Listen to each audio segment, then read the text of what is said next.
Welcome to my channel. Today we're going to be answering the question, who was Adah, the first wife of Lamech? If you've ever wondered who Adah was, why she's significant, and what happened to her, then this is the video for you. Be sure to watch until the end, because it's quite an interesting story.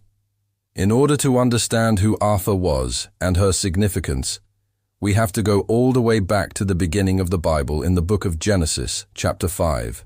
In this chapter, we learn about the lineage of humanity from Adam and Eve all the way down to Noah. And it's here that we meet Lamech, the father of Noah. When looking at the genealogy in Genesis 5, most people focus their attention on the ages listed beside each man. They're fixated on the idea that Adam lived for 930 years, Seth lived for 912 years, and so on. But if you look closely, you will see another number by each man, which is the number of years that he lived with his wife. And here we find out who Adah really was. The first thing you should notice is that Adam is the only one who doesn't have a number beside him. This means that Adam lived his entire life with only one wife, and that was Eve. But after Adam comes Seth, and we find that Seth lived with two wives, the first being his sister, whom he married before the flood, and the second being his other sister whom he married after the death of his first wife. Then after Seth comes Enosh, who also had two wives. And this pattern continues all the way down until we get to Lamech. Lamech is the sixth person in the list, and he too is said to have two wives, the first being Adah and the second being Phyllis. Now, many people miss this detail when reading Genesis 5, and they assume that Adam had two wives because he is listed as the first person in the genealogy. But that's not true. Adam only had one wife named Eve. The reason why there are two numbers by Seth, Enosh, Kenan, Mahalalel, and Jared is because these men were all polygamous, and they married more than one woman. And the same is true for Lamech, except his first wife is named Adah. So the question now becomes, who was Adah? Well, let me explain. As I already mentioned, Adah was the first wife of Lamech.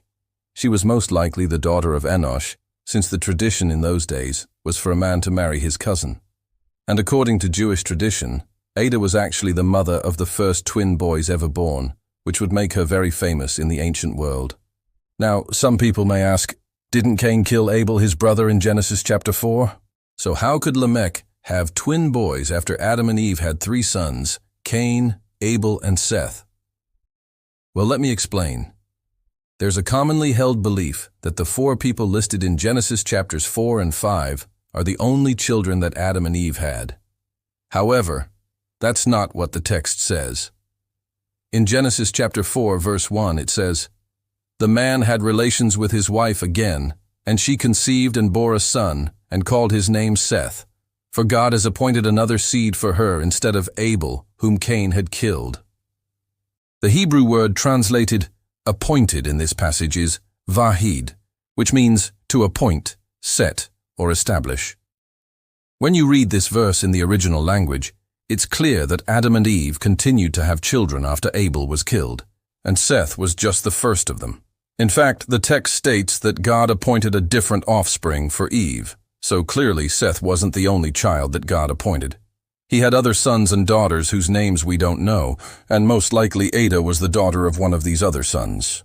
Now, some people might say that this is just a theory, but I want to point something out. Genesis chapter 5 lists the sons of Adam, but it never mentions his daughters. Why is that? Well, it's because Adam's daughters are mentioned in the previous chapter, in Genesis chapter 4, verses 19 through 20. It says, "These are the generations of the sons of Adam, in the days that they were still living.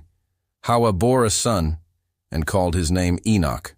To him she bore a daughter, and the daughter bore Enosh and Kenan and Mahalalel and Jared. And Jared bore Enoch, and to Enoch was born Peleg. For in his days the earth was divided, and therefore its name was called Peleg." In this passage we see that Adam's first wife, Eve, had a daughter named Adah, who was the mother of Enoch. Then Adah's daughter had a son named Enosh. Then Enosh had a son named Kenan, and Kenan had a son named Mahalalel, and Mahalalel had a son named Jared, and Jared had a son named Enoch. So it was through Jared that Adam became a father to 5 sons and 1 grandson. So now we know that Adam had 6 sons and 7 grandsons, and he probably had even more great and great-great-grandsons. And it was one of these great-great-grandsons who married Adah and made her his wife. But who exactly was she? Well, Adah's name means she who adorns, or she who is adorned. This fits perfectly with what we see in the Bible about women during that time period. For example, in Genesis 29, when Jacob came to Padan Aram, he saw Rachel, and he said, "Your father's daughter Leah is beautiful in your eyes, but will she not become an outcast like any other daughter of the East, since she has not been circumcised?" In this passage, it was customary for women to adorn themselves with jewelry and body art, and the most common form of body art was circumcision. Another example can be seen in Ezekiel 16 verse 11, where God says to the prophet Ezekiel, "I adorned you with ornaments and clothing. I made you fine flour and oil. I made you the scent of myrrh, frankincense, and cassia. And I put a ring on your nose and earrings on your ears, both adorned you with ornaments."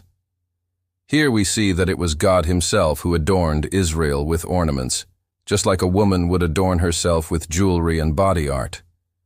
In light of this, I believe that Adah's name means she who adorns, because she was the woman who adorned Lamech, just like God adorned Israel. And I think that her name is significant because the Bible tells us very little about her. Everything we know about her can be found in this one genealogy in Genesis chapter 5. We don't know anything about her character, her personality, what she liked, what she believed, or even how old she was when she died. But we do know that she was beautiful, because her name means she who adorns. And I think that's important to mention because the Bible rarely talks about the appearance of women in the Old Testament.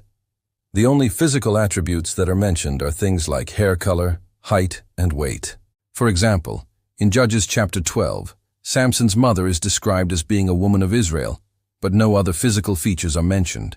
Similarly, in Ruth chapter 3, Orpah is described as being fair or beautiful, but nothing else is said about her appearance, and this was intentional on the part of the author. The Bible tells us that God created mankind in his own image, male and female he created them, and nowhere in Scripture does it say that women are inferior to men or that their looks are more important than their character. And this brings us to the last point that I want to make. Many people don't know who Adah was or what her significance is, because they've only heard about her through the church. Unfortunately, many pastors fail to mention her in their sermons, because they think it's more important to focus on the men in the Bible, like Noah, Abraham, Moses, David, and Jesus. But this is wrong. The Bible tells us that mankind was created in the image of God, both male and female. And the story of the fall in Genesis chapter 3 proves this point. In this passage, Adam was tempted by a serpent, but it was the woman who listened to his words and ate the fruit.